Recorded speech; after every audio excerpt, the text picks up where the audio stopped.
पैसे? किस बात के पैसे पापा जी? आपका दिमाग खराब हो गया है क्या? रति, ये किस तरह से बात कर रही हो तुम पापा से? तुम्हारे पापा पैसे मांग रहे हैं। हाँ तो दे दो पैसे। पूछ तो लो किस बात के पैसे मांग रहे हैं। किस बात के पैसे मांग रहे हैं पापा?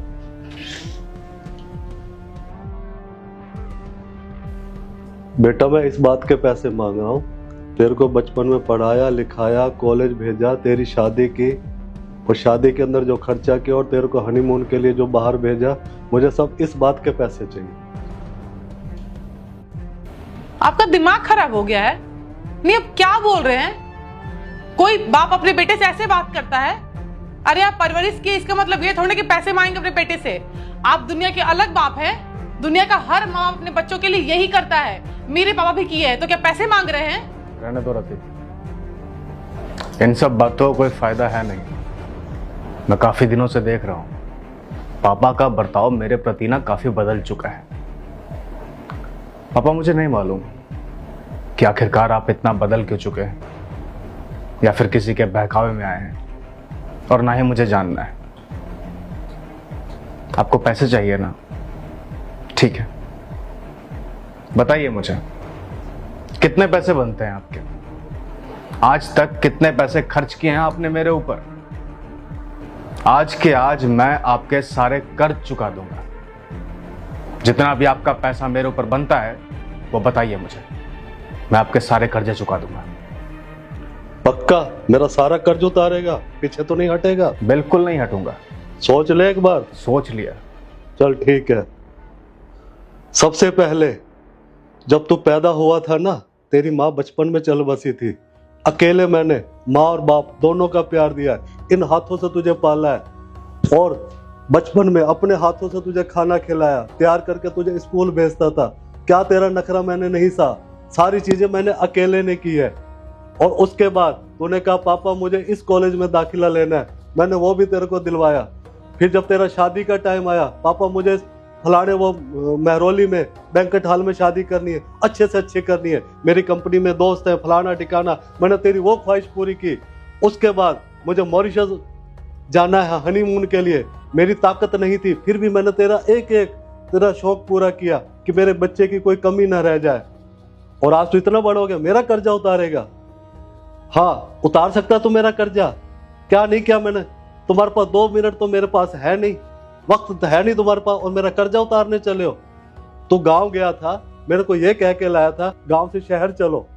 मैंने जमीन जायदाद तेरे कहने पर बेचकर मैं शहर आया, और ये जिस फ्लैट में तू रह रहा है ना, ये फ्लैट भी मेरे उस गांव के पैसों की जमीन का है, ठीक है कि नहीं? और आज तू मेरा कर्जा उतारेगा? बच्चे हैं तो बच्चे तूने हॉस्टल में डाल दिए, मैं अकेला घर में घुट घुट के रोता हूँ, बैठो किससे बात करूं?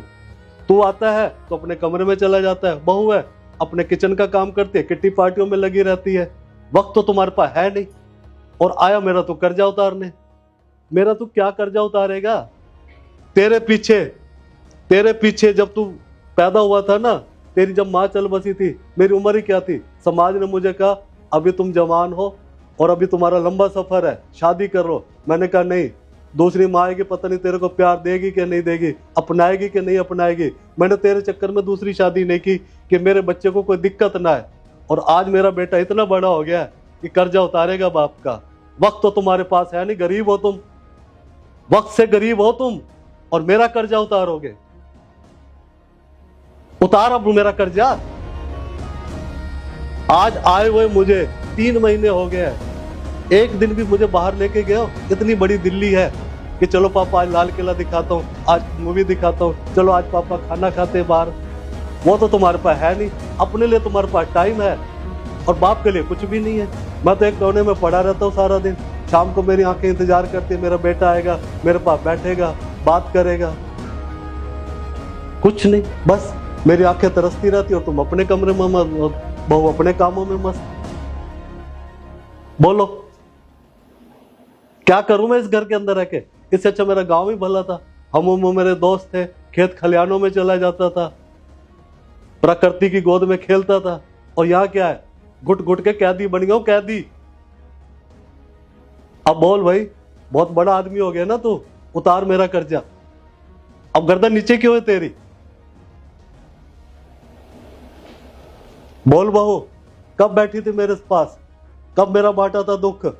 बस पापा जी 2 रोटियां दे दी, पापा जी शाम को क्या खाओगे, बस छुट्टी, हो गई तेरी जिम्मेदारी पूरी।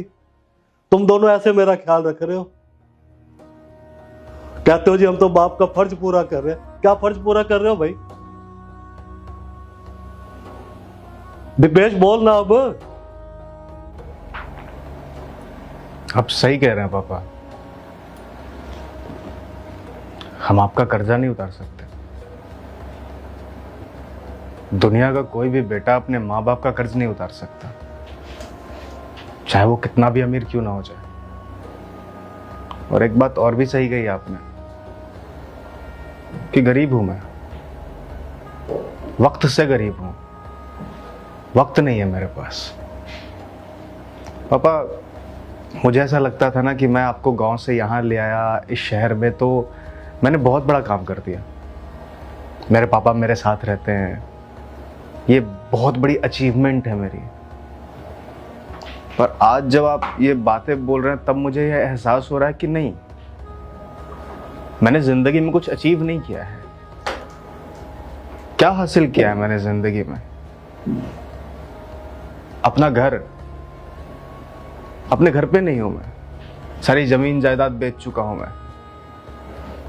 एक बाप जिसने मुझे बचपन से पाला पोसा, इतना बड़ा किया, जिस लायक बनाया, वो बाप मुझसे खुश नहीं है।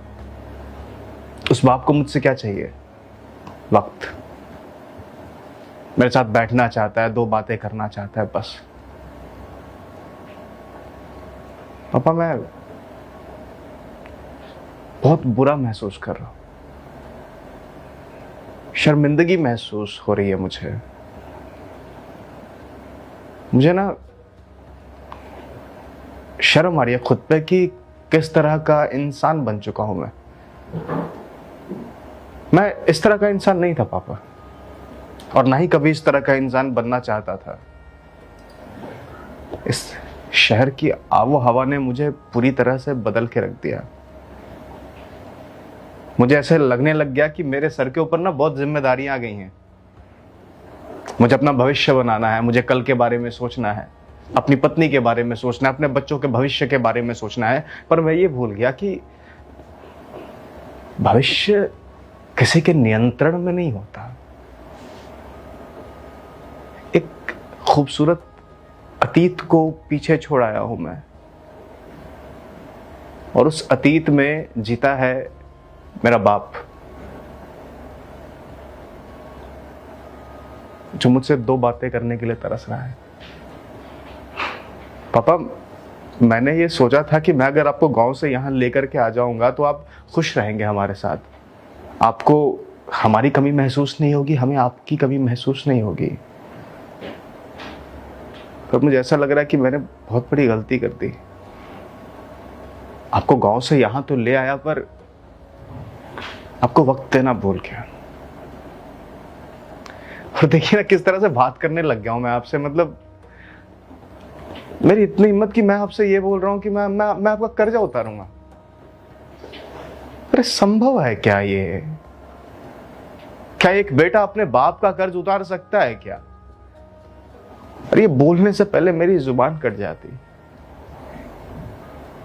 पापा, जो भी गलतियां हो चुकी है उसके लिए सिर्फ और सिर्फ माफी मांग सकता हूं मैं आपसे, और साथ ही साथ एक वादा करता हूं कि जो भी आपकी शिकायतें हैं मैं वो सब दूर करने की कोशिश करूंगा। आज के बाद आपको किसी भी तरह की कोई भी शिकायत मुझसे नहीं होगी। और ये आश्वासन सिर्फ मैं अपने लिए नहीं बल्कि अपनी पत्नी के लिए भी देता हूं। हम दोनों बहुत शर्मिंदा हैं और हम दोनों आपसे माफी मांगते हैं। आज के बाद हम आपको वक्त देंगे, और जो हमने बच्चों को हॉस्टल में डाल रखा है उसे भी हम वापस ले आएंगे। मैं पूरी कोशिश करूंगा कि हमारा यह परिवार खुशहाल हो सके, हम सब एक अच्छी जिंदगी जी सके। बस पापा, जो भी गलतियां मैंने की है उसके लिए मुझे माफ कर दीजिए। हाँ पापा जी, हमें माफ कर दीजिए। हमसे बहुत बड़ी गलती हो गई। जब आप यहाँ नहीं थे तो हम लोग आपके प्यार के लिए तरसते थे। हम चाहते थे कि आप हमारे साथ आके रहें, हम आपके साथ रहें, अब वक्त बिताएं। और आज जब आप हमारे साथ हैं तो हम दोनों के पास वक्त नहीं है। हमें माफ़ कर दीजिए, हम आपको कभी भी हर्ट नहीं करना चाहते हैं। हम चाहते हैं कि आप हमेशा अच्छे से रहें। हम गांव से आपको इसलिए लेकर आए थे क्योंकि हम दिल से चाहते हैं कि आप हमारे पास रहें। माँ बाप का लाइफ में होना बहुत ज़रूरी है। हम तो बहुत लकी हैं कि आप हैं हमारे पास। ऐसे कितने लोग हैं जिनके पास माँ बाप नहीं है, और आज आप हैं तो हम आपकी कद्र नहीं किए। बट जो हो गया है सो उसे हम बदल नहीं सकते, पर हम वादा करते हैं दोनों कि अब हम आपके साथ रहेंगे, आपको कोई शिकायत का मौका नहीं देंगे। बस आप हमसे नाराज मत होइए, हमें माफ़ कर दीजिए। हम आपके बच्चे हैं ना, बच्चों से गलती हो गई है, छोटी गलती समझ के माफ़ कर दीजिए। हम आपको वादा करते हैं। कोई बात नहीं भाऊ, तुम दोनों को अपनी गलती का एहसास हो गया, मेरे लिए यही काफ़ी है। और मैं भी तुमसे माफ़ी मांगता हूँ। मेरा उद्देश्य ये नहीं था जो मैंने ये रास्ता अपनाया, केवल तुम्हें एहसास दिलवाने के लिए। बेटा, शहर में आके तुम लोग पैसा तो कमा लेते हो, पैसा ही सब कुछ नहीं होता। कहते हैं ना, जहाँ संतोष है वही सब कुछ है। पैसे की आबो हवा में ना तुम अब अपने फर्ज भूल जाते हो, अपने पेरेंट्स को भूल जाते हो, जो कि वो जड़ कहते हैं ना, जिस घर के अंदर बड़े बूढ़े हंसते हैं उस घर में कहते हैं ना ऊपर वाले का वास होता है। और जिस पैसा वो किस काम का बेटा, जब घर के अंदर तुम्हारा बाप ही दुखी बैठा है या तुम्हारे पेरेंट्स दुखी बैठे हैं तो वो पैसा किस काम का। और पैसे का लालच का अंत नहीं है। अगर संतोष है ना तो बेटा हम थोड़े में भी खुश हैं, आपस में प्यार है तो हम थोड़े में भी खुश हैं। मैं बस तुम्हें यही एहसास दिलवाना चाहता था बेटा, पैसा ही सब कुछ नहीं होता। एक परिवार और परिवार के साथ मिलके बैठना, खुशियां जो हैं वो मायने रखती हैं। एक परिवार मायने रखता है।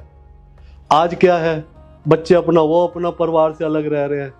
मैं हूं तो मैं कमरे में पड़ा रहता हूं, तुम हो तो अपने अपनी भाग दौड़ में लगे हुए। इसे परिवार कहते हैं। बेटा, मुझे शहर में भी आने में कोई दिक्कत नहीं है, मेरे बच्चे मेरे साथ है, पर मेरे बच्चे तो साथ हो। अगर मेरे बच्चे साथ हो तो मेरे लिए गांव भी अच्छा, शहर भी अच्छा। या मैं खुशी खुशी आया था तेरे, एक बार में तूने कहा पापा शहर चलो, मैंने तेरी बात नहीं काटी, मैं भी खुशी खुशी आ गया। 1 मिनट में मैंने अपना सब कुछ बेच डाला कि मैं बच्चे के साथ रहूंगा, पोते पोती के साथ रहूंगा। और यहाँ आने के बाद तो कुछ भी नहीं मिला। आई एम सो सॉरी पापा जी, पर हम बस हमें एक बार माफ़ कर दीजिए। हम दोनों आपको वादा करते हैं आपको कोई शिकायत का मौका नहीं मिलेगा। और बच्चे जो हॉस्टल में हैं, हम स्कूल में बात करेंगे कि वो घर पे ही रहें और आपके साथ रहें। उन्हें भी दादा दादी का प्यार मिलेगा और आप भी अपने पोते पोते के साथ खेल पाएंगे। हमें बस एक मौका दीजिए, हम सब सही कर देंगे, हम दोनों मिलकर। हाँ पापा, हमें एहसास हो गया है कि हमने क्या गलतियाँ की हैं। बस हमें एक मौका चाहिए जिससे हम अपनी गलतियाँ सुधार सके, और वो सिर्फ और सिर्फ हमें आप दे सकते हैं। कहते हैं ना बेटा, जब अपनी गलतियों का एहसास हो जाता है ना तो सारी चीज़ें ऑटोमेटिक ठीक होनी शुरू हो जाती है। अब तुम दोनों को अपनी गलतियों का एहसास हो गया, मेरे लिए यही काफ़ी है। ठीक है बहू, तो एक काम कर, इसी खुशी में कुछ मीठा हो जाए। तो पता ना मैं मीठा क्या पीता हूँ, एक मीठी चाय। जी पापा जी। आ जा बेटा मेरे पास।